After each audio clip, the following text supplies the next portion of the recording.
الحمد لله الذي لا مانع لحكمه ولا ناقض لقضائه والصلاة والسلام على سيد أنبيائه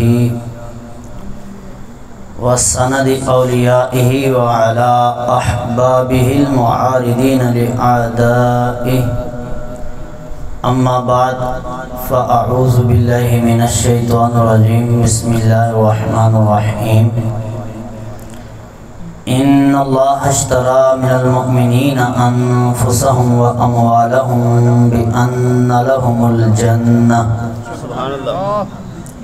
صدق الله العظيم إن الله وملائكته يصلون على النبي يا أيها الذين آمنوا صلوا عليه وسلموا تسلیما. محبت کے ساتھ پڑھیے الصلاۃ والسلام علیک یا سیدی یا رسول اللہ.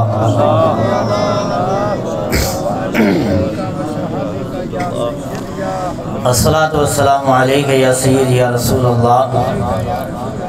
الصلاۃ والسلام علیک یا سیدی یا رحمت للعالمین وعلى آلك واصحابك یا سیدی یا خاتم النبیین. نبی اکرم شفیع معظم صلی اللہ تعالی علیہ وسلم نے ارشاد فرمایا کہ آگ اتنا جلدی پانی کو نہیں بجھاتی جتنا جلدی مجھ پہ درود پڑھنا بندے کے گناہوں کو مٹا دیتا ہے. توجہ ہے سبحان اللہ دیکھو یار. تو انہوں کوئی ناراضگی ہے یار میں نہ تھوڑا اگے کے آ جاؤ. تسی جڑا پیچھے بیٹھے ہو لیدہ تھوڑا اگے آ جاؤ یار.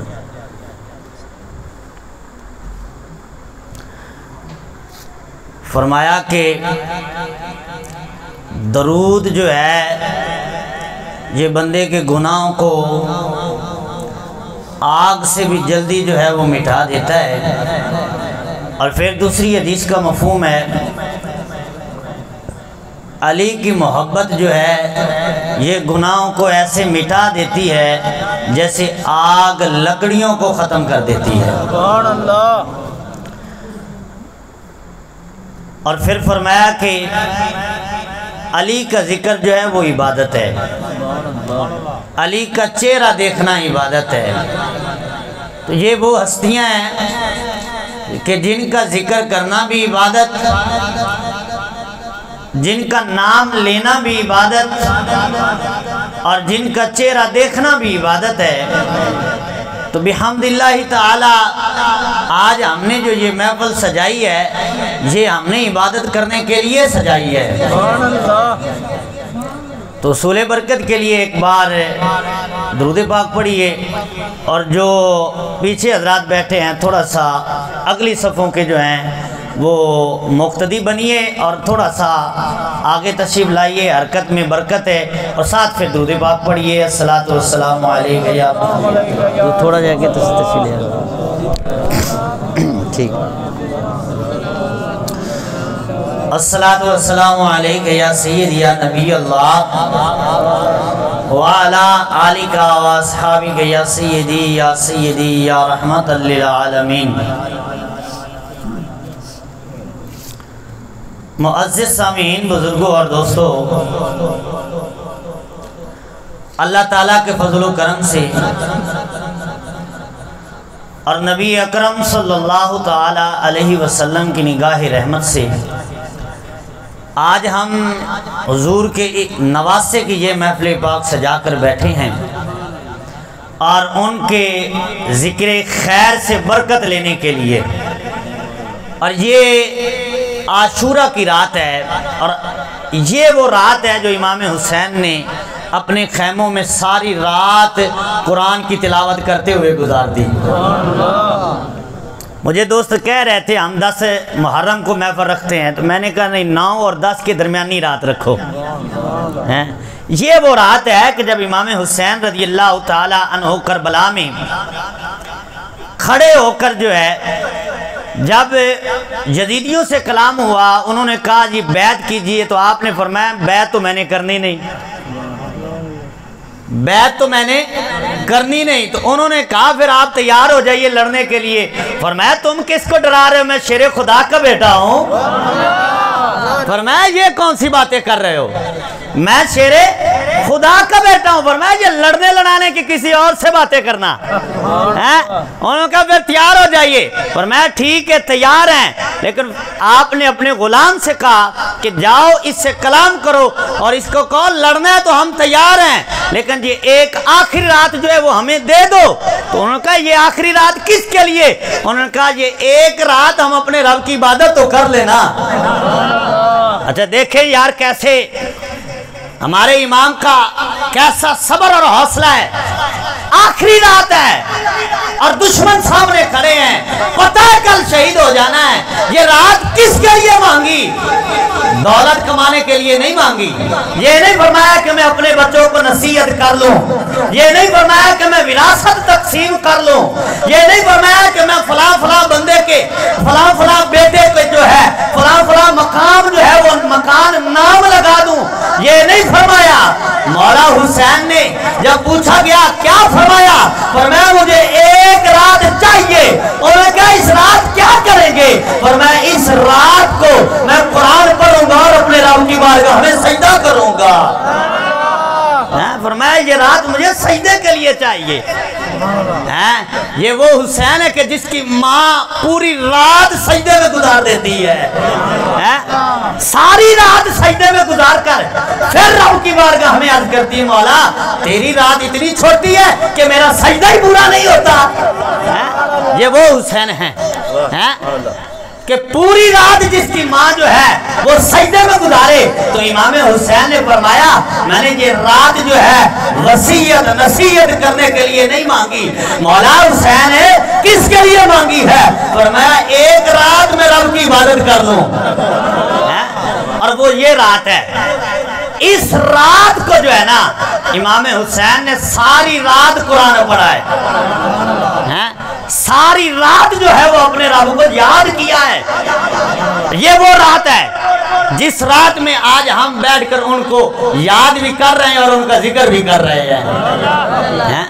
یہ وہ خاص رات ہے، اور اس رات کو یہ خاصیت اور اس رات کو یہ فیض حاصل ہے کہ جس رات میں امام حسین نے اپنی رب کی بارگاہ میں سجدہ کیا اور رب کی بارگاہ میں جو ہے وہ عرض کیا کہ مولا یہ سارا کچھ ہی تیرا ہی ہے، میرا کچھ نہیں، یہ سب کچھ تیرا ہی ہے مولا، یہ تو نے دیا ہے اور تیرے لیے ہی ہے۔ اچھا جب حضرت امام حسین کا یہ پیغام شمر کو پہنچا نا تو شمر نے اس کا قریبی جو کھڑا تھا کہا اب کیا کرنا ہے، ایک رات مانگی جا رہی ہے۔ تو جو قریب کھڑا تھا نا غالباً ابن زیاد کی بات ہے، اس نے کہا کہ یہ بتا اگر تیرے مقابلے میں عیسائی ہوتے اور وہ ایک رات مانگتے تو دیتا یا نہیں دیتا؟ اس نے کہا جی میں دے دیتا۔ فرمایا تیرے سامنے عیسائی نہیں کھڑا، تیرے سامنے نواسہ رسول کھڑا ہے۔ تو اس نے کہا پھر ٹھیک ہے۔ تو حضرت امام حسین پاک رضی اللہ تعالیٰ عنہ نے یہ وہ آخری رات ہے جو مقام کربلا میں گزاری، اور پھر آخری رات میں اپنے جو آپ کے ساتھی تھے قریبی تھے ان سے فرمایا کہ ان کی لڑائی مجھ سے ہے، ان کا جھگڑا مجھ سے ہے، یہ بیعت میں حسین سے لینا چاہتے ہیں، تمہارے ساتھ ان کی کوئی لڑائی نہیں، تمہارے ساتھ ان کا کوئی جھگڑا نہیں، اگر تم جانا چاہتے ہو تو چلے جاؤ، تم جانا چاہتے ہو تو چلے جاؤ۔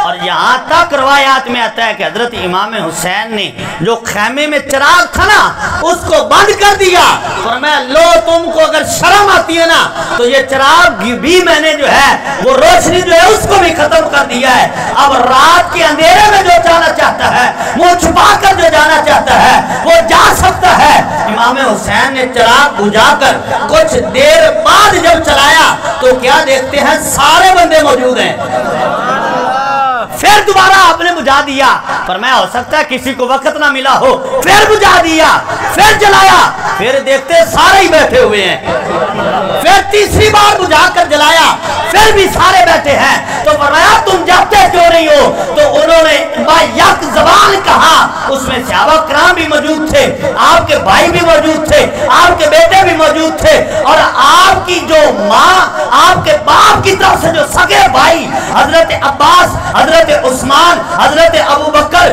اور حضرت عبداللہ، حضرت علی کے جو بیٹے ہیں وہ موجود ہیں، ان سے فرمایا تم جانا چاہتے ہو تو جا سکتے ہو، ان کی لڑائی میرے ساتھ ہے۔ تو انہوں نے یک زبان کہا، اے حسین اگر یہاں سے چلے بھی جائیں تو اس کے بعد 10-20 سال اور جی لیں گے، اور اس زندگی کا کیا فائدہ جو حسین کے قدموں کو چھوڑ کر گزاریں گے؟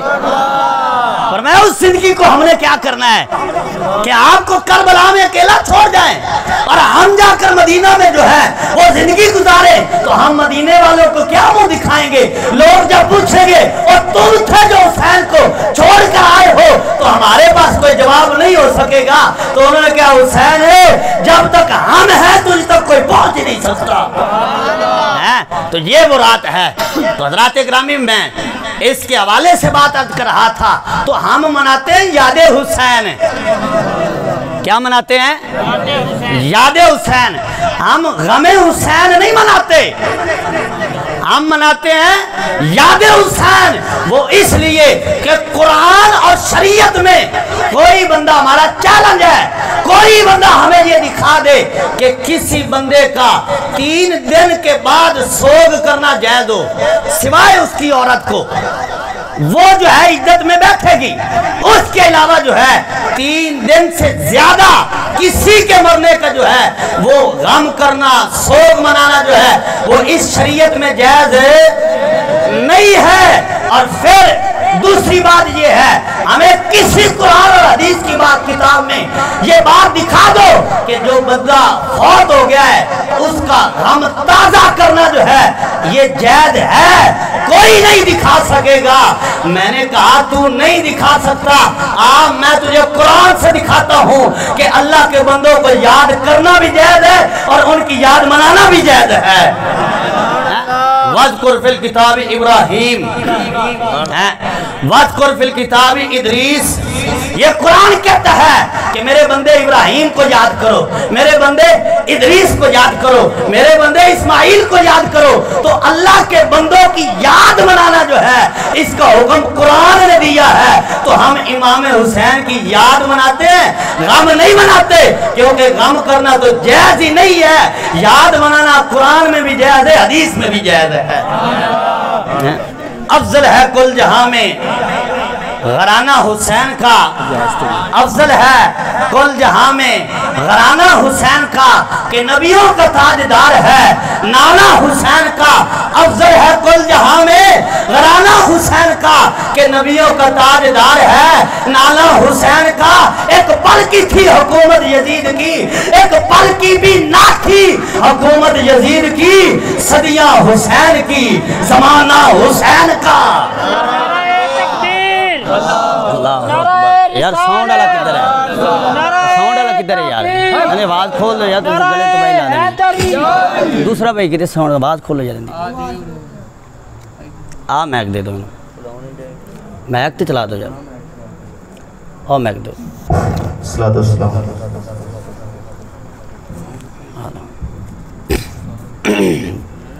یار میں ہٹ کے بھی تقریر کرنے کی آخری تھوڑی ہے۔ صدیاں حسین کی، کہو یار صدیاں حسین کی تقریر سنا دا موڈ تے بناؤ یار، میں کران دے موڈ وچ بیٹھا کہو ذرا سبحان اللہ۔ تسی پریشان ہو کے نہیں بیٹھنا، ہم یاد حسین میں بیٹھے ہیں، ہم ان کی یاد منا رہے ہیں جو نیزوں پہ بھی قرآن پڑھتے ہیں۔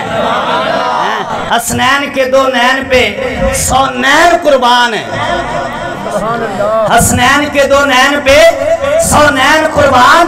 100 نین کیا چیز ہے، کونین قربان۔ یارو حسین رضی اللہ تعالی عنہ حضور کے نواسا، حضور علیہ السلام کے لفت جگر، حضور علیہ السلام کے بیٹے، حضور علیہ السلام کی آنکھوں کے تارے۔ یارو حضور علیہ السلام اہل بیت میں سے جس سے سب سے زیادہ پیار کریں وہ حسین ہے،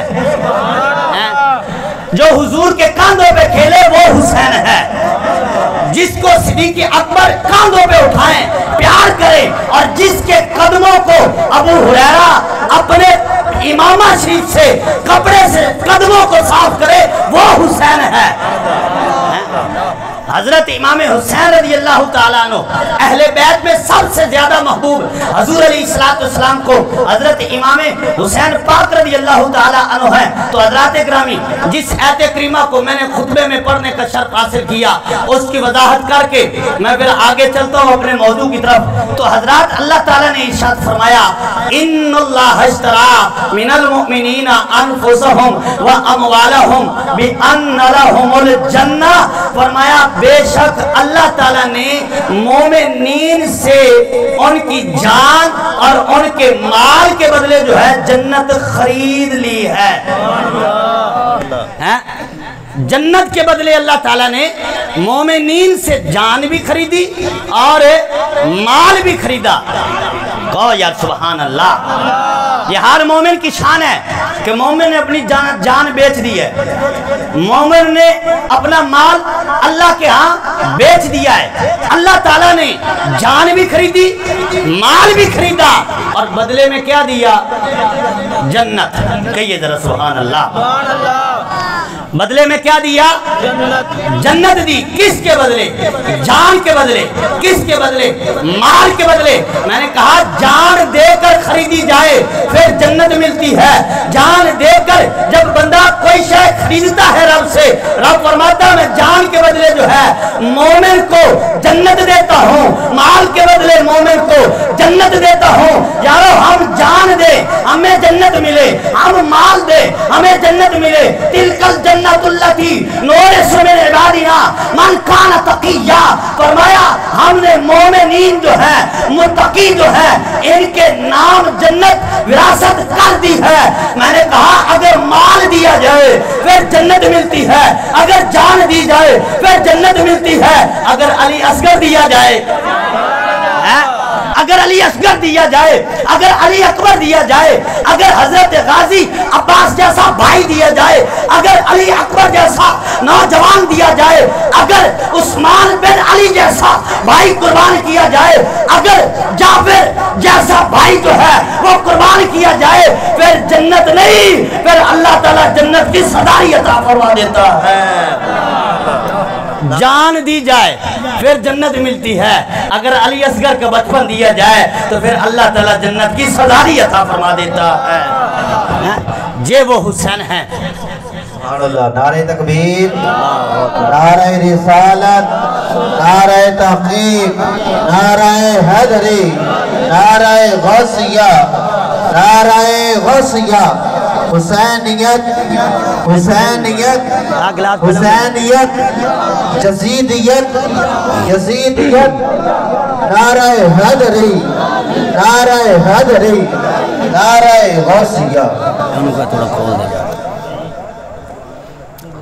جان دی جائے، جان دی جائے جنت ملتی ہے، مال دیا جائے جنت ملتی ہے، اگر علی اصغر کا بچپن دیا جائے، اگر علی اکبر کی قربانی دی جائے تو پھر حضور فرماتے ہیں الحسن والحسین سیدہ شبابی اہل الجنہ، فرمایا میرے حسن و حسین جنتی جوانوں کے سردار ہیں۔ حضرات اکرامی، گفتگو کا آغاز میں ایک حدیث پاک سے عرض کرتا ہوں۔ حضور علیہ السلام کے ظاہری حیات میں حج کے موقع پر ایک شخص جو ہے وہ سواری سے گرا، جب سواری سے گرا تو اس کی گردن جو ہے وہ ٹوٹ گئی اور وہ شخص فوت ہو گیا۔ جب حضور علیہ السلام کی بارگاہ میں یہ بات عرض کی گئی تو حضور علیہ السلام نے یہ بات سن کر فرمایا کہ یہ شخص جس حالت میں فوت ہوا ہے قیامت کے دن اسی حالت میں اٹھایا جائے گا، احرام باندھا ہوگا، لبیک اللہم لبیک تلبیہ کہہ رہا ہوگا، تو فرمایا یہ اسی حالت میں اٹھایا جائے گا۔ تو جو جس حالت میں فوت ہوتا ہے وہ اسی حالت میں اٹھایا جاتا ہے۔ وہ احرام کی حالت میں فوت ہوا، وہ تلبیہ کہتے ہوئے فوت ہوا، تو حضور نے کیا فرمایا؟ یہ کل بروز قیامت اسی حالت میں اٹھایا جائے گا۔ تو اس حدیث پر قیاس کر کے ہم دیکھیں کہ حضرت امام حسین کس حالت میں فوت ہوئے ہیں۔ حضرت امام حسین کس حالت میں فوت ہوئے ہیں؟ آپ فوت ہوئے ہیں سجدے میں، آپ فوت ہوئے سجدے میں۔ تو کل قیامت کے دن امام حسین جو ہے آپ سجدے سے سر اٹھائیں گے اور سبحان ربی الاعلی آپ پڑھ رہے ہوں گے۔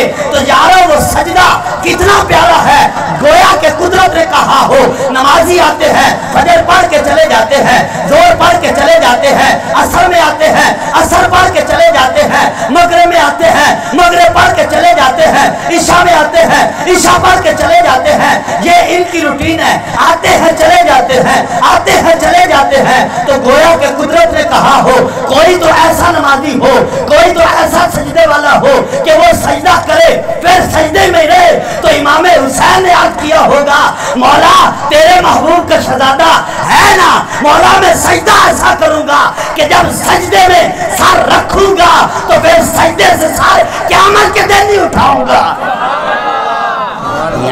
فرمایا سجدے سے پھر سر جو ہے وہ قیامت کے دن نہیں اٹھاؤں گا۔ یارو یہ حسین کی نماز ہے۔ اور پھر دوسرا قرآن اور حدیث کا مفہوم ہے، حضور علیہ السلام نے فرمایا کہ بندے کو سب سے زیادہ جو قرب ہے وہ سجدے میں ملتا ہے۔ بندے کو سب سے زیادہ قرب سجدے میں ملتا ہے۔ جب بندہ سجدے میں جاتا ہے نہ قیام میں اتنا قرب، نہ قرات میں اتنا قرب، نہ رکوع میں اتنا قرب، نہ تکبیر تحریمہ میں اتنا قرب، نہ طہارت میں اتنا قرب ہے۔ نماز کے فرائض اور نماز کی شرائط کو دیکھ لے کسی میں اتنا قرب نہیں ہے جتنا سجدے میں قرب ہے۔ تو امام حسین نے جو سجدہ کربلا میں کیا ہے، تو جب ہم یہاں مسجد میں سجدہ کرتے ہیں تو ہمیں ان کا اتنا قرب مل جاتا ہے۔ تو امام حسین نے جو کربلا میں سجدہ کیا ہے تو اللہ نے امام حسین کو کتنا قرب عطا فرما دیا ہوگا، کتنا قرب امام حسین کو ملا ہوگا کہ جنہوں نے سجدہ کیا تو پھر سجدے میں ہی ہے، سجدہ کیا تو پھر سجدے میں ہی ہے۔ اور حدیث پاک کا مفہوم ہے، حضور علیہ السلام نے ارشاد فرمایا الجنت مشتاقۃ الی اربعۃ نفر تعالی القرآن وحافظ اللسان ومطعم الجیعان والصائمین فی الشہر رمضان او کما قال۔ حضور علیہ السلام نے فرمایا جنت چار بندوں کی مشتاق ہے، جنت چار بندوں کی طالب ہے، قرآن پڑھنے والا، زبان کی عبادت کرنے والا اور بھوکوں کو کھانا کھلانے والا، رمضان کے روزے رکھنے والا۔ حدیث پاک مکمل ہو گئی۔ اب جو میں بات عرض کرنا چاہتا ہوں اس پہ توجہ دیجئے، اگر بندہ قرآن پڑھے جنت مشتاق ہے، بندہ قرآن پڑھے جنت اس کی مشتاق ہے۔ کہیے ذرا سبحان اللہ، اور قرآن پڑھنے کی عادت بنائیے۔ جب بندہ قرآن پڑھتا ہے حدیث کہتی ہے جنت طالب ہے، جنت مشتاق ہے۔ گھر میں بیٹھ کر پڑھو جنت طالب ہے، گھر میں بیٹھ کر پڑھو جنت طالب ہے، مسجد میں بیٹھ کر پڑھو جنت طالب ہے۔ یارو چٹائی پر بیٹھ کر جو قرآن پڑھتا ہے جنت اس کی مشتاق ہے، جنت طلب رکھتی ہے، جنت اس کی مشتاق بن جاتی ہے۔ جو قرآن پڑھنے والا ہے جو ایک رکوع روزانہ پڑھے جنت اس کی طالب، جو آدھا سپارہ روزانہ پڑھے جنت اس کی طالب، جو ایک سپارہ روزانہ پڑھے جنت اس کی طالب، جو گھر میں بیٹھ کر قرآن پڑھے جنت اس کی طالب، جو مسجد میں بیٹھ کر قرآن پڑھے جنت اس کی طالب، جو چٹائی پہ بیٹھ کر قرآن پڑھے جنت اس کی طالب۔ یارو جو گھر میں بیٹھ کر قرآن پڑھتا ہے جنت اس کی طالب ہے۔ پھر حسین کا مقام کتنا ہوگا کہ جنہوں نے گھر پہ نہیں نیزے کی نوک پہ بھی قرآن پڑھا ہے۔ نعرہ تکبیر، نعرہ رسالت، نعرہ تحقیق، نعرہ حیدری، نعرہ غوثیہ، حسینیت، حسینیت، جزیدیت۔ گھر میں بیٹھ کر قرآن پڑھو، جنت طالب ہے تو پھر جس حسین نے نیزے کی نوک پر بھی قرآن پڑھ کے سنایا ہے پھر جنت اس کی کتنی طالب ہوگی۔ یہاں ایک حدیث بھی سن لیجئے، حدیث پاک میں ہے کہ جنت اور دوزخ کا مناظرہ ہو گیا، جنت اور دوزخ کا ایک دن مناظرہ ہو گیا۔ تو جنت نے کہا میرے اندر بڑے بڑے زاہد لوگ آئیں گے، میرے اندر بڑے بڑے پرہیزگار متقی لوگ آئیں گے، میرے اندر بڑے بڑے عبادت گزار لوگ آئیں گے، اللہ کے ولی آئیں گے، اللہ کے نبی آئیں گے، بڑے بڑے لوگ آئیں گے۔ تو جہنم نے کہا میرے اندر فرعون آئے گا، جہنم نے کہا میرے اندر جو ہے بڑے بڑے کافر نمرود جیسے کافر آئیں گے، اور میرے اندر جو ہے ابو جہل جیسے کافر آئیں گے، اور اللہ تعالیٰ نے مجھے پیدا ہی ان کا تکبر توڑنے کے لیے کیا ہے۔ سبحان اللہ۔ یہ بات سن کر جنت خاموش ہو گئی، جنت خاموش ہو گئی۔ تو اللہ تعالیٰ نے فرمایا اس کو جواب دینا، اس کو جواب دینا۔ تو جنت نے عرض کیا مولا کیا جواب دوں؟ تو اللہ تعالیٰ نے فرمایا اے جنت اس سے کہے کہ میرے اندر حسن و حسین آئیں گے، میرے اندر حسن و حسین آئیں گے۔ یارو اگر بندہ قرآن پڑھے تو جنت اس کی طالب ہے، اور جو نیزے کی نوک پہ قرآن پڑھتا ہے اس کی جنت طالب نہیں۔ حدیث میں آتا ہے جب جنت کو پتا چلا میرے اندر حسن و حسین آئیں گے تو جنت نے جھومنا شروع کر دیا، جنت وجد میں آ گئی، جنت جو ہے وہ وجد کرنے لگ گئی کہ اللہ تعالیٰ نے مجھے جو زینت عطا فرمائی ہے وہ حسن و حسین کے ساتھ عطا فرمائی ہے۔ تو کیا ان کا مقام ہے یار، کیا ان کی شان ہے؟ لوگ کہتے ہیں کہ وہ حق پر نہیں تھے، یزید امیر المومنین ہے معاذ اللہ، یزید یہ شہزادوں کی لڑائی ہے اور تجھے شہزادے نظر آ رہے ہیں؟ ادھر دیکھ یہاں جنت کی سرداریاں ہیں، جنت بھی کہہ رہی ہے کہ میرے اندر حسن و حسین آئیں گے۔ یہ حضور کے نواسے کا مقام ہے، اور جس کو حضور کے کندھوں کی سواری مل جائے وہ بڑا کسی تخت کو کیا چاہے گا؟ امام حسین تخت کے لیے کربلا میں نہیں گئے۔ اور پھر دوسری بات کرتے ہیں کہ حضور علیہ السلام کو جب حضرت امام حسین کی ولادت ہوئی آپ کو مٹی پیش کی گئی۔ اب جب حضور علیہ السلام نے مٹی دیکھی تو حضرت جبریل امین نے لا کر مٹی دی اور آ کر عرض کیا یا رسول اللہ ان قریب آپ کی امت آپ کے اس شہزادے کو شہید کر دے گی۔ یہ خبر آپ کو آپ کی ولادت کے وقت دی گئی۔ اور پھر حضور علیہ السلام کی آنکھوں سے آنسو جاری ہو گئے۔ تو یہاں لوگ کہتے ہیں دیکھو حضرت امام حسین کے ذکر پر تو حضور بھی روئے ہیں، حضور بھی روئے ہیں۔ میں نے کہا حضور حضرت امام حسین کی شہادت کو سن کر نہیں روئے، حضرت امام حسین کی شہادت کا سن کر نہیں روئے۔ کیوں کہ یہ ہو بھی نہیں سکتا کہ حضور اپنے نواسے کی شہادت کو سنیں، اور شہادت اتنا عالی رتبہ ہے کہ جس کے حضور علیہ السلام نے خود ترغیب دی ہے، فرمایا کہ جو شہادت کی تمنا سچی تمنا رکھتا ہے وہ گھر بستر پہ بھی مر جائے اللہ تعالیٰ شہادت کو مقام عطا فرما دیتا ہے۔ سرکار ترغیب دے رہے ہیں، اور جب نواسے کی شہادت کی خبر سنی تو حضور رونے لگ گئے۔ ایسی بات نہیں، حضور پھر روئے کیوں؟ حضور اس لیے روئے کہ میرے شہزادے کو میری امت شہید کرے گی، اس لیے سرکار روئے، آپ کی شہادت کی خبر سن کر نہیں روئے۔ ہاں یہ بات یاد رکھیں۔ اور پھر پیار کتنا ہے؟ حضور علیہ السلام ایک دن اپنے بیٹے حضرت ابراہیم اور دوسری طرف حضرت امام حسین رضی اللہ تعالی عنہما دونوں کو لے کر بیٹھے ہوئے ہیں اور دونوں سے پیار کر رہے ہیں۔ کہیے یا سبحان اللہ، دونوں سے پیار کر رہے ہیں۔ تو جبریل آ گئے، آ کر عرض کی یا رسول اللہ آپ دونوں سے پیار کرتے ہیں؟ سرکار نے فرمایا کیوں نہیں، کیوں نہیں، میں پیار کرتا ہوں۔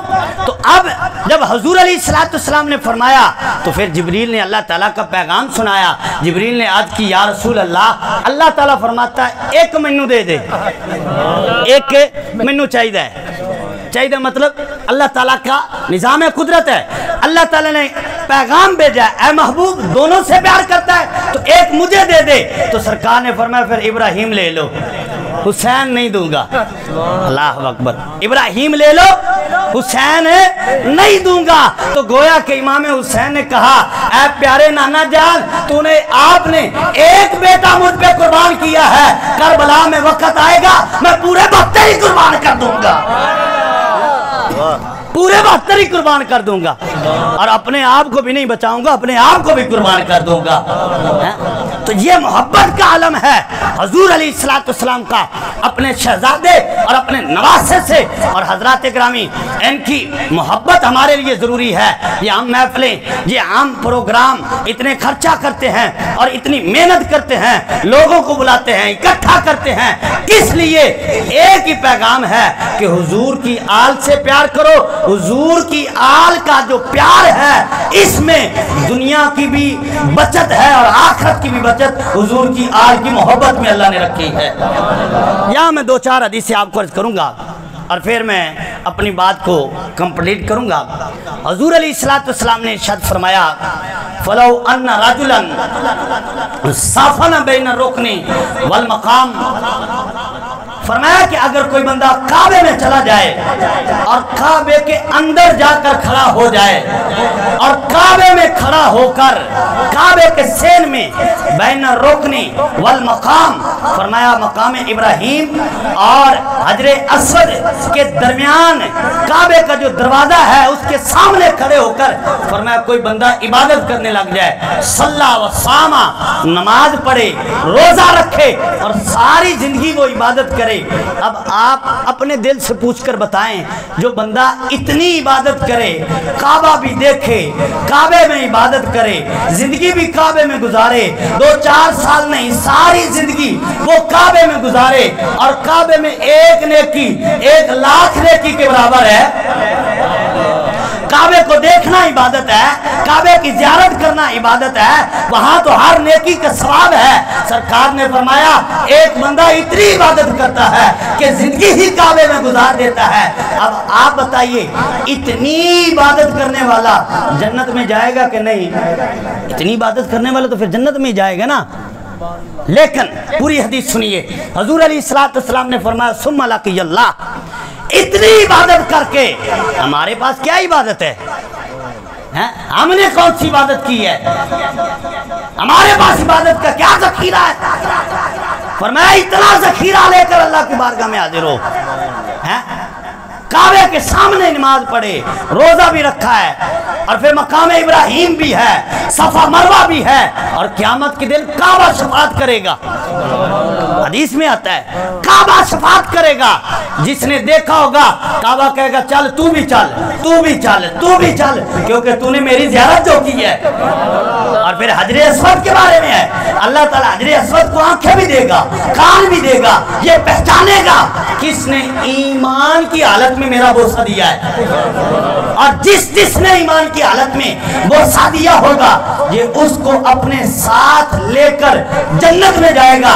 یارو کعبہ بھی شفاعت کرے گا، حجر اسود بھی شفاعت کرے گا، لیکن جہاں کھڑے ہو کر زندگی گزارنے والا، اتنی عبادت کرنے والا جو ہے، فرمایا اللہ تعالیٰ کی بارگاہ میں حاضر ہو، وَهُوَ مَوْعُودٌ لِأَهْلِ بَيْتِ محمد، فرمایا اتنی عبادت کر کے وہ جب اللہ کی بارگاہ میں حاضر ہو، میری آل سے محبت نہ کرنے والا ہو، فرمایا داخل النار، وہ جہنم میں جائے گا۔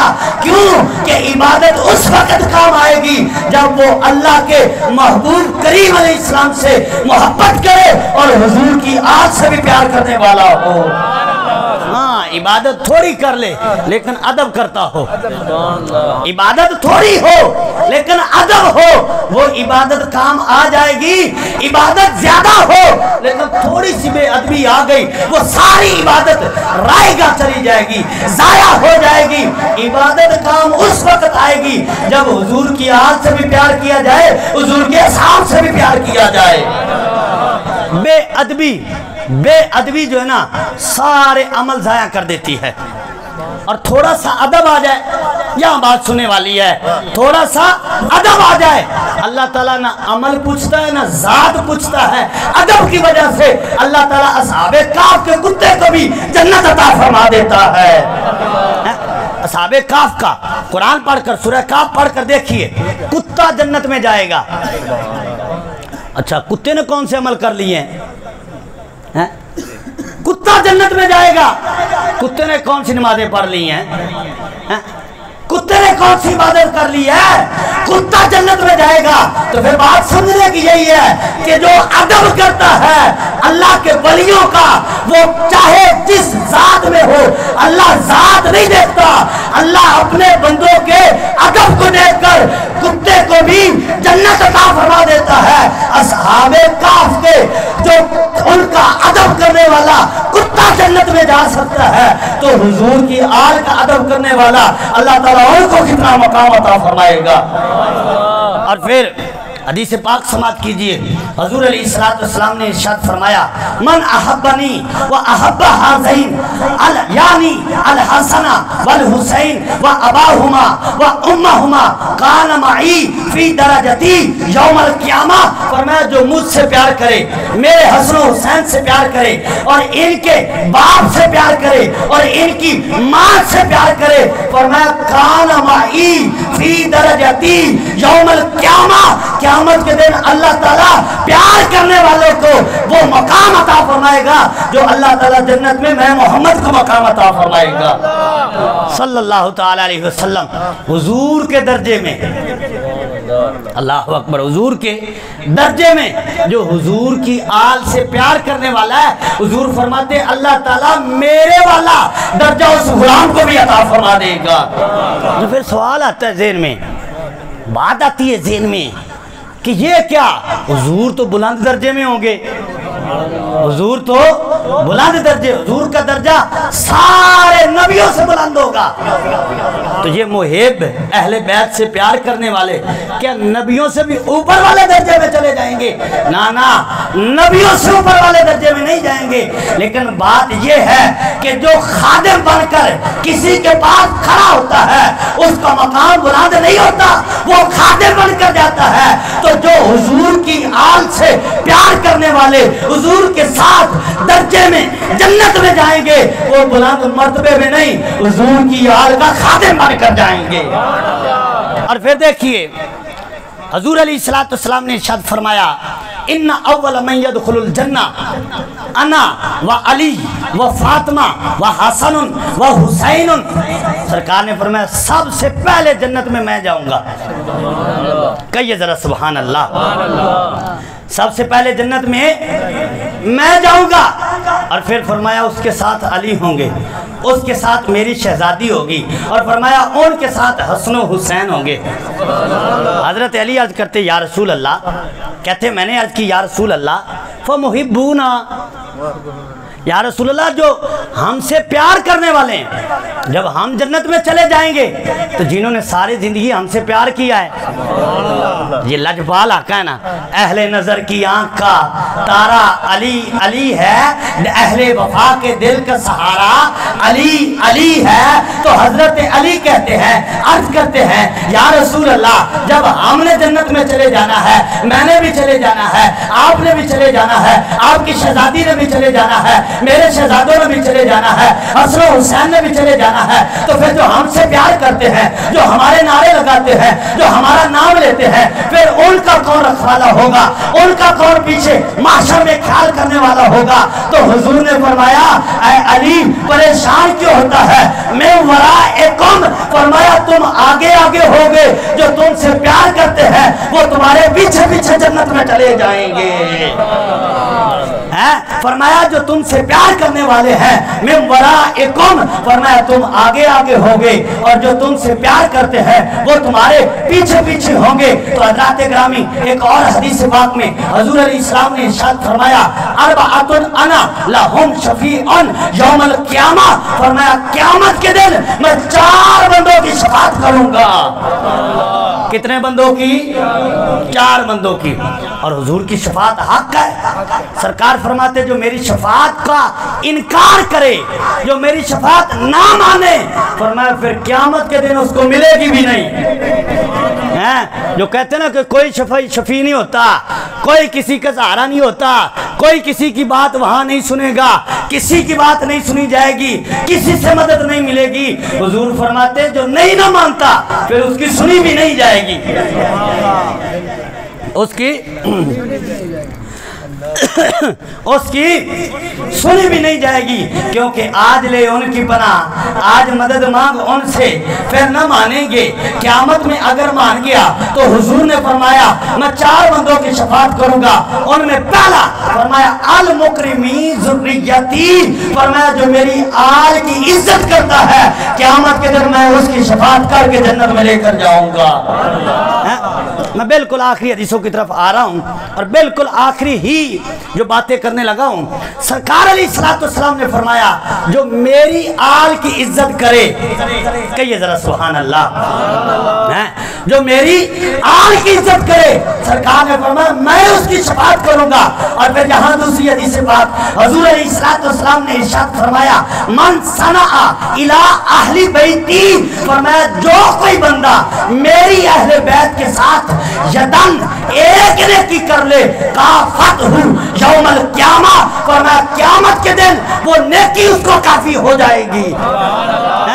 جو میری اہل بیت سے نیکی کرے، جو میری اہل بیت سے اچھا سلوک کرے، فرمایا قیامت کے دن وہ نیکی اس کو کافی ہوگی اور وہ نیکی کے صدقے جو ہے وہ جنت میں چلا جائے گا. اور دوسرا اس کا مفہوم یہ بنتا ہے، فرمایا میں اس کو کافی ہوں گا اور میں شفاعت کر کے اہل بیت سے نیکی کرنے والے کو جنت میں لے کر جاؤں گا. اور حضرت عبد الرحمن بن عوف کے بارے میں حدیث میں آتا ہے، جمع الجوامع میں بھی ہے، الامن والعلا میں اعلیٰ حضرت نے بھی اس کو نقل کیا ہے کہ حضور علیہ السلام ایک دن تشریف لائے. حضور علیہ السلام نے دیکھا حسن و حسین رو رہے ہیں. سرکار نے اپنی بیٹی سے فرمایا بیٹی ان کو چپ کرا. تو بیٹی نے عرض کیا ابا جان گھر میں کچھ کھانے کو نہیں ہے. یہ سادگی کا عالم ہے. یہ نہیں کہ وہ محتاج تھے، یہ نہیں کہ ان کو کسی شے کی ضرورت تھی، یہ ان کا فقر تھا، لیکن فقر اختیاری تھا، خود اختیار کیا ہوا تھا. اور حالانکہ دیکھا جائے تو ساری سرداریاں تو اس گھر میں ہیں، ساری سرداریاں تو اس گھر میں ہیں. حضرت علی ولیوں کے بادشاہ، کہو یار سبحان اللہ. جدہ تسی چپ کر کے بیٹھے میرا دل کردہ 3 گھنٹے میں اور تقریر کراں. سبحان اللہ کہو ذرا. اچھا سرکار علیہ السلام کے اس گھرانے کی شان دیکھیں. علی ولیوں کے بادشاہ، سیدہ خاتون جنت، جنتی عورتوں کی بادشاہ، حسن و حسین، حسن و حسین جنتی جوانوں کے بادشاہ، اور ہمارے آقا و مولا سارے نبیوں کے بادشاہ. نعرہ تکبیر، نعرہ رسالت، نعرہ تحقیق، نعرہ حیدری، نعرہ غوثیہ، نعرہ غوثیہ، حسینیت، حسینیت، یزیدیت. انشاءاللہ ماشاءاللہ. یا محتاجی کوئی نہیں. لوگوں کو رلانے کے لیے، اور یہ یاد رکھیں یاد امام حسین کی یاد میں رونا گناہ نہیں ہے. اعلیٰ حضرت کی یہ فتویٰ ہے، یاد حسین میں رونا گناہ نہیں، لیکن اس طرح ذکر کرنا کہ لوگوں کو رلایا جائے، یہ ذکر کرنا جو ہے کہ وہ بیچارے تھے، وہ ان کے پاس کچھ نہیں تھا، وہ بے سہارا تھے، اس طرح ذکر کر کے جو لوگوں کو رلانا یہ حرام ہے. ہاں یہ یاد رکھے یہ حرام ہے. لیکن اگر امام حسین کی یاد میں کوئی آنسو آ جائے تو یہ ہمارے لیے، ہماری بخشش کے لیے یہی کافی ہے. ہاں یہ بات نہیں ہے. تو حضرات گرامی ان کی بے کسی بے سہارا کو نہ بیان کیا جائے. یہ دیکھو اللہ تعالیٰ نے ان کو بادشاہیاں کتنی عطا فرمائی ہیں. تو حضرات گرامی میں اپنی بات کو سمیٹنے کی کوشش کرتا ہوں. تو میں عرض کر رہا تھا کہ حضرت عبد الرحمن بن عوف جب حضور علیہ السلام نے دیکھا میرے شہزادے رو رہے ہیں، بیٹی سے فرمایا ان کو چپ کراؤ، تو بیٹی نے عرض کی ابا جان گھر میں کچھ ہے نہیں، تو سرکار تشریف لائے، صحابہ کرام سے فرمایا کچھ کھانے کو ہے، کوئی انتظام کر سکتے ہو؟ تو عبد الرحمن بن عوف گھر گئے، بیوی سے کہا کچھ پکاؤ، تو اس نے 2 روٹیاں پکائیں اور ان کو نرم کیا، تیار کیا، پھر کپڑے میں لپیٹا۔ یہ کپڑے میں لپیٹ کر مہمانوں کو جو کھانا دیا جاتا ہے نا، یہ بھی صحابہ کرام کا طریقہ ہے، عزت والی بات ہے کسی کو عزت دینے کے لیے۔ تو آپ نے ان روٹیوں کو کپڑے میں لپیٹ کر حضور علیہ السلام کی بارگاہ میں پیش کی، تو سرکار نے قبول کی۔ حضور علیہ السلام نے حسن و حسین کو کھلایا، جب انہوں نے کھایا وہ خوش ہو گئے، جب وہ خوش ہوئے تو ان کی ماں بھی خوش ہو گئی، جن کے بارے حضور فرماتے ہیں جس سے میری بیٹی راضی اس سے رب بھی راضی، جس سے یہ ناراض ہو جائے اس سے رب بھی ناراض ہو جاتا ہے۔ تو حضرات گرامی جب خوش ہو گئے تو سرکار تشریف لائے اور حضور علیہ السلام نے فرمایا اے عبد الرحمن، یہ جو تو نے نیکی کی ہے نا میری آل کے ساتھ، یہ جو تو نے نیکی کی ہے نا میرے بیٹوں کے ساتھ، یہ جو تو نے خوش کیا نا میرے شہزادوں کو، یہ جو تو نے خوش کیا نا میری بیٹی کو، اب اس کا انعام دیکھ۔ حضور علیہ السلام نے فرمایا اے عبد الرحمن، اس کے بدلے میں تجھے انعام دیتا ہوں، اللہ تیری دنیا کو سوارے۔ اللہ اکبر، 2 روٹیوں کی کوئی قیمت ہے؟ 2 روٹیوں کی کتنی ساری قیمت ہے، لیکن جب حضور خوش ہو گئے تو سرکار نے فرمایا اے عبد الرحمن، اللہ تیری آخرت تیری دنیا کو سوارے، اور فرمایا رہا تیری آخرت کا معاملہ، فرمایا فَأَنَا لَهَا ضَامِنٌ، فرمایا تیری آخرت کی ضمانت میں محمد جان دیتا ہوں، فرمایا تیری آخرت جانے اور میں محمد جانوں صلی اللہ تعالیٰ علیہ وآلہ وسلم۔ نعرہ نعرہ تکبیر، نعرہ رسالت، نعرہ رسالت، نعرہ تحقیق، نعرہ حیدری، نعرہ غوثیہ، نعرہ غوثیہ، حسینیت، حسینیت، تاجدار ختم نبوت، تاجدار ختم نبوت۔ 2 روٹیوں کا بدلہ کیا دیا؟ اہل بیت سے نیکی کا صلہ۔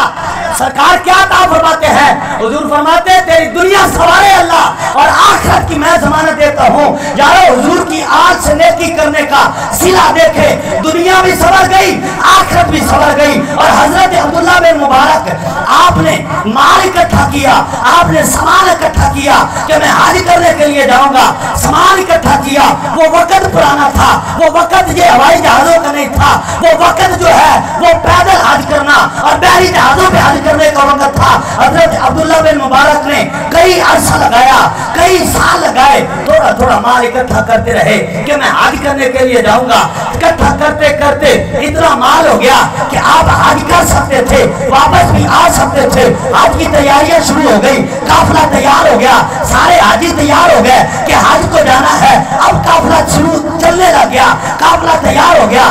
عبداللہ بن مبارک بھی اس قافلے میں اپنا سامان لے کر، سواری لے کر شامل ہو جاتے ہیں۔ اب جب قافلہ چلتا ہے، شہر سے باہر نکلے، جب راستے کا رخ کیا تو راستے میں کیا دیکھتے ہیں کہ ایک باپردہ خاتون، عزت دار خاتون جو ہے مرے ہوئے جانور کا گوشت کاٹ رہی ہے۔ عبداللہ بن مبارک کی نظر پڑی تو انہوں نے دیکھا کوئی بات، کوئی راز ضرور ہے، عورت بھی باپردہ ہے، عورت بھی عزت دار گھرانے کی لگتی ہے، کوئی بات ضرور ہے۔ تو انہوں نے قافلے کو چھوڑا، عورت کو دیکھنے لگ گئے، عورت کے پیچھے چلنے لگ گئے۔ عورت نے گوشت کاٹا، گوشت کاٹ کے ایک بستی کا رو کیا، ایک بستی کی طرف چلنے لگی۔ جب بستی میں داخل ہوئی، عبداللہ بن مبارک بھی دمے جو اپنے قدموں کے ساتھ جو ہے ایسا ایسا چلنے لگے کہ میری آنکھ میں محسوس ہو جائے۔ تو اب دیکھنے لگے کہ عورت کیا کرتی ہے، ایک ٹوٹے سے مکان میں داخل ہوتی ہے، دروازہ بند کر کے بیٹیوں کو خطاب کرتی ہے، مخاطب کرتی ہے کہ اے بیٹیوں، آج تمہارے لیے یہی ہے، آج یہی پکانا ہے،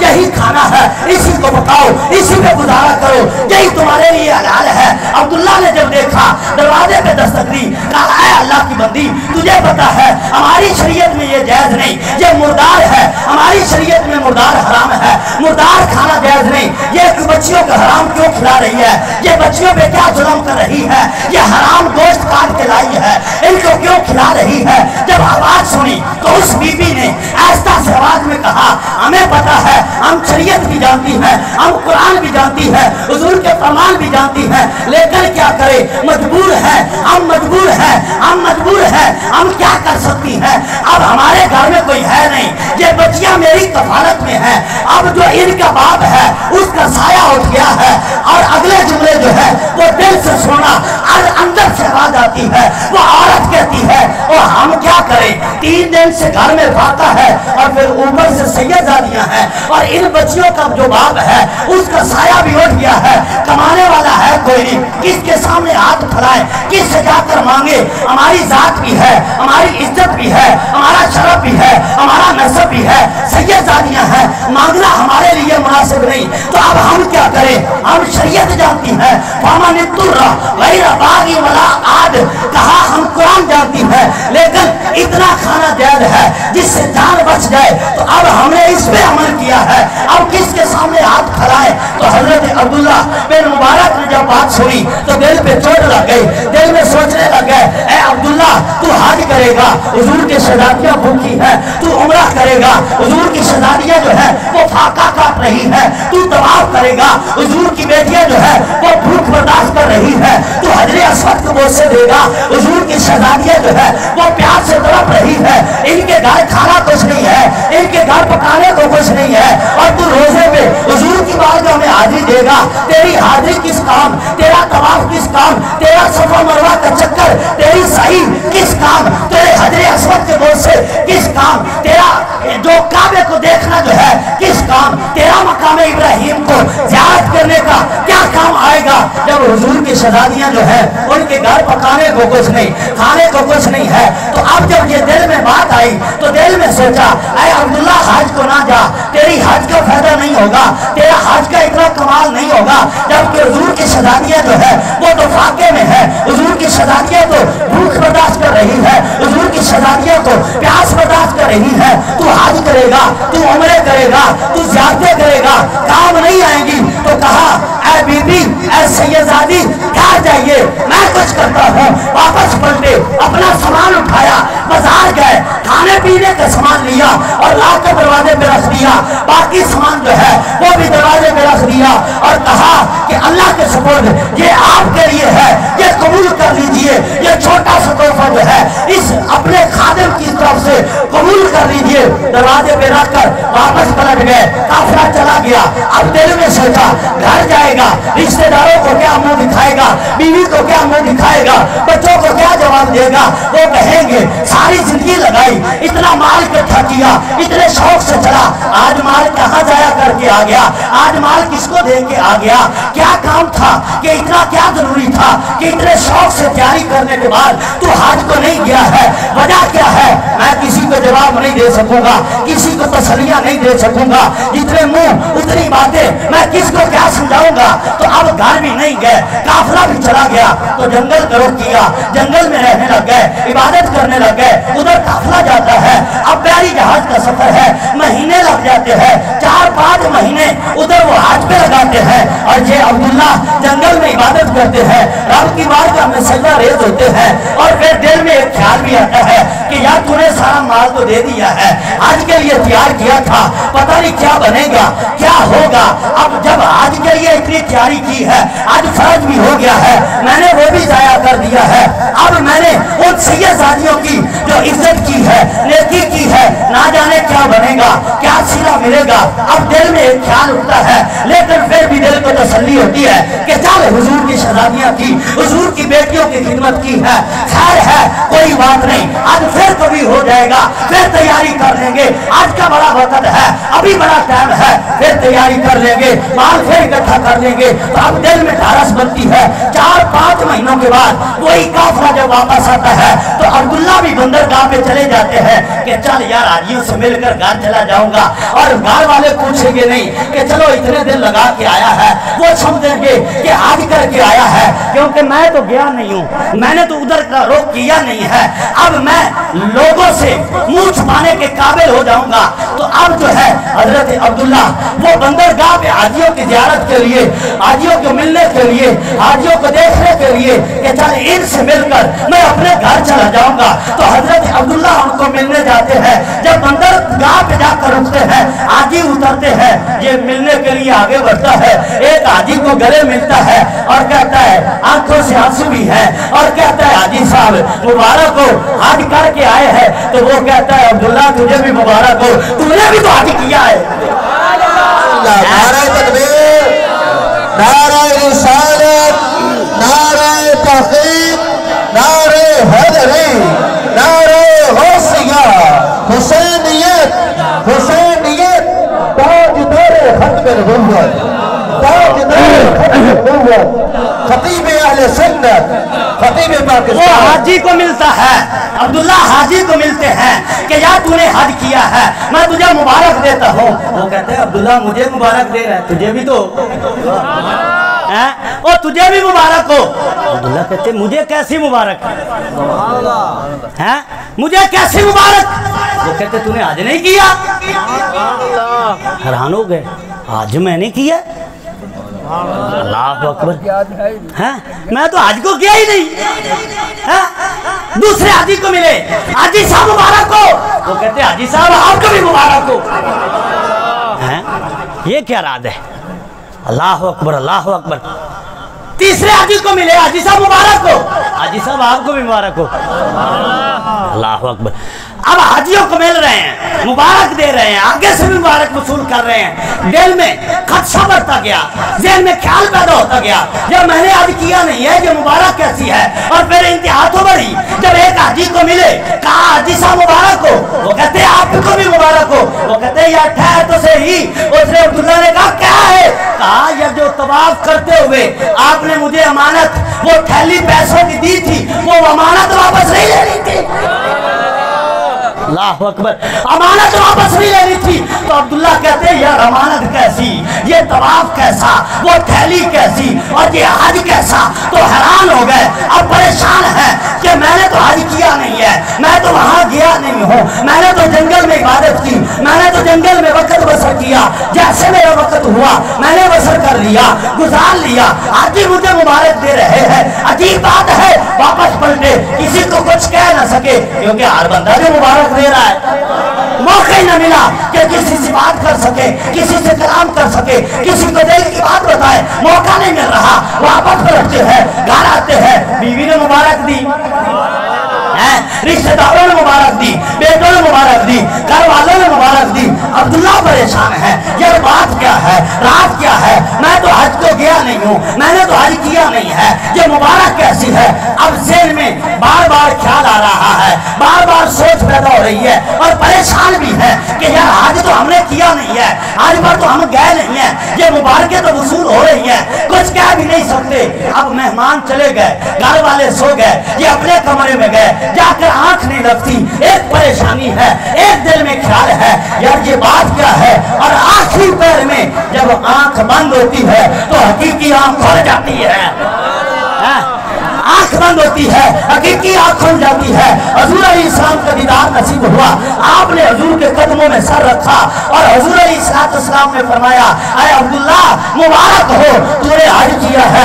عرض کرتے ہیں یا رسول اللہ میرا ماں باپ قربان یہ راز کیا ہے یہ بات کیا ہے میں حج پہ گیا نہیں ہوں یہ حج کیسا ہے یہ مطلب کیا ہے. تو اب اگلے جملے سننا حضور کی آنکھ سے محبت کرنا حضور کی آنکھ سے نیکی کرنے کا صلہ کتنا بڑا ہے. سرکار نے فرمایا اے عبداللہ جو میری بیٹیوں کی جو تو نے خدمت کی ہے جو میری بیٹیوں سے تو نے نیکی کی ہے اللہ نے اس کا صلہ تجھے یہ عطا فرمایا کہ تیری شکل میں اللہ تعالیٰ نے ایک فرشتہ پیدا کر دیا جو قیامت تک آج کرتا رہے گا اور تجھے ثواب ملتا رہے گا. نعرہ تکبیر، نعرہ رسالت، نعرہ رسالت، نعرہ تحقیق، نعرہ حیدری، نعرہ غوثیہ، حسینیت، حسینیت، خطیب اہل سنت، خطیب پاکستان. ماشاءاللہ. اللہ اکبر. یہ حضور کی آل سے محبت کرنے کا صلہ ہے. یہ حضور کی آل سے نیکی کرنے کا صلہ ہے. وہ جنید بغدادی کا واقعہ تو آپ نے سنا ہی ہے. جنید بغدادی پہلوان تھے. پہلے جنید بغدادی نہیں تھے صرف ہی جنید پر تھے اور جنید پہلوان تھے اور پہلوانی میں وہ رتبہ تھا، وہ مقام تھا کہ وقت کے بادشاہ کے ساتھ آپ کی کرسی لگائی جاتی تھی، فیصلے کرتے تھے لوگوں کے، اتنا مقام تھا۔ اور ایسے پہلوان مقابلے میں کوئی آ ہی نہیں سکتا، جو آ جاتا ہے پھر لوگوں کو پتہ ہے اس نے ہارنا ہی ہے۔ اچھا ایک دن ہوا کہ ایک جسم میں کمزور بندہ دروازے پہ دستک دی بادشاہ کے، انہوں نے کہا کیا ہے؟ اس نے کہا جنید سے ملنا ہے۔ جنید سے ملنا؟ خیر ہے، میں نے اسے کشتی کرنی ہے۔ وہ اتنا بڑا پہلوان اور یہ مارا سا بندہ، صحت میں کمزور سا بندہ، اس کے آج میں نے کشتی کرنی ہے جنید سے۔ لوگوں نے کہا کہ اپنی صحت نو ویکھ، کیا کر رہا ہے، کیا بات کر رہا ہے؟ تو اس نے کہا نہیں میں نے کشتی کرنی ہے۔ انہوں نے کہا پتہ نہیں یہ ویسے ہی ذہنی توازن صحیح نہیں ہے، جو ہے ایسی باتیں کر رہا ہے۔ تو اس نے کہا نہیں جی میں نے کرنی ہے۔ کہا چلو ٹھیک ہے، پھر بادشاہ کو بتا دیتے ہیں۔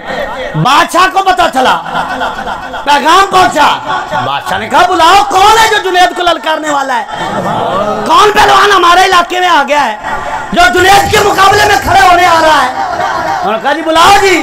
بلایا گیا تو بادشاہ نے دیکھا، اس نے کہا یار دیکھ یار خیال کر، اپنی صحت دیکھ، بات کیا کر رہا ہے؟ اس نے کہا جی تسی دسو جنید میں نہ کشتی کر سکتا ہے؟ انہوں نے کہا جی یہ گل نہیں ہے، اپنی صحت دیکھ۔ انہوں نے کہا اچھا تسی صحت نو چھڈو، جنید کشتی کر سکتا ہے یا نہیں؟ انہوں نے کہا یہ بڑے بڑے پہلوانوں نہ کرتا ہے۔ انہوں نے کہا میرا چیلنج قبول کرے یا پھر آنکھوں جنید ہار گیا۔ اب جنید قریب بیٹھا ہے، اس نے کہا یہ تو میری توہین ہے، بڑے بڑے پہلوان میرے سامنے نہیں کھڑے ہو سکتے، اور یہ صحت میں مارا سا بندہ، کمزور سا بندہ، میں اس کا چیلنج آ جاؤں؟ اس نے کہا جی قبول ہے، وقت مقرر کرو۔